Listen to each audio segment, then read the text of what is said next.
वैसा अभी आपके आने से पहले मैंने अभी सिर्फ इतना ऑडियंस को बताया कि पाकिस्तान में एक क्रेडिबल इलेक्शन होना जो है वो बहुत ज़रूरी है, और उस क्रेडिबल इलेक्शन में पाकिस्तान तहरीक इंसाफ का आज़ादाना शामिल होना भी बहुत ज़रूरी है।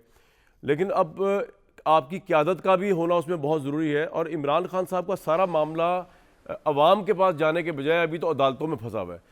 तो मैं आपके भी आने से पहले बता रहा था वक्फे से पहले कि इस्लामाबाद हाई कोर्ट में साइफर केस में चेयरमैन पीटीआई की दरख्वास्त से ज़मानत मुस्तरद की गई है, तो उसमें उन्होंने बड़ा सीरियस मेंशनिंग की है कि बादुल नज़र में मुकदमे में ऑफिशियल सीक्रेट एक्ट के सेक्शन 5 का इतलाक होता है।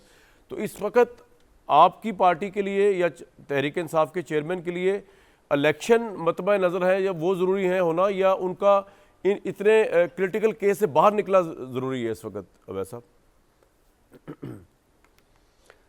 बिस्मिल्लाहिर्रहमानिर्रहीम, बड़ा अच्छा सवाल आपने किया है। बात यह है कि जो केसेस जिस तरह से उनके ऊपर बने हुए हैं, जनाब, कोई केस ऐसा नहीं है कि जो एविडेंस के बगैर जिसके मुतल्लिक ये इल्ज़ाम इस ज़ोर से और इस कॉन्फिडेंस से लगा दिया जाए कि जी ये तो इनको तो बड़ी सख्त सज़ा हो जाएगी इसके अंदर जी और इसी तरह से ये साइफर के अंदर भी जो उसकी जब उसकी डिटेल में जाएंगे, जब उसके ऊपर क्रॉस एग्जामिनेशन होगा, जब तमाम रेलेवेंट गवाहान को बुलाया जाएगा और उनके ऊपर जरा होगी, तो फिर सूरत हाल काफ़ी मुख्तलिफ हो जाएगी।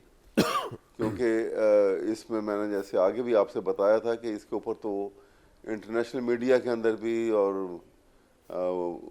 अमेरिका में भी आर्टिकल छपे, उन्होंने भी किस रेफरेंस से ये बात की कि उनके पास ये इन्फॉर्मेशन कहाँ से पहुँची और वो असल क्या है, हकीकत क्या है, ये बहुत सारी बातें हैं।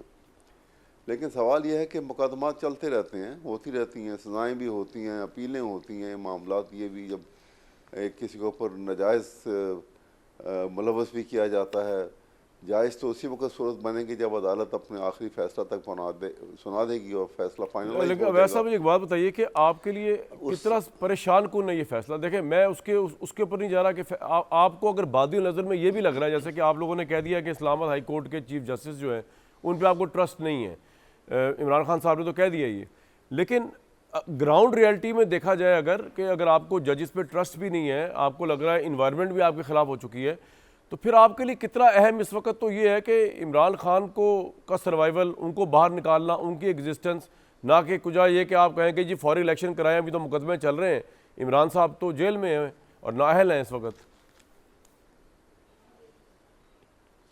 देखिए, बात यह है ना कि वो जैसे फैज़ ने कहा था ना कि ये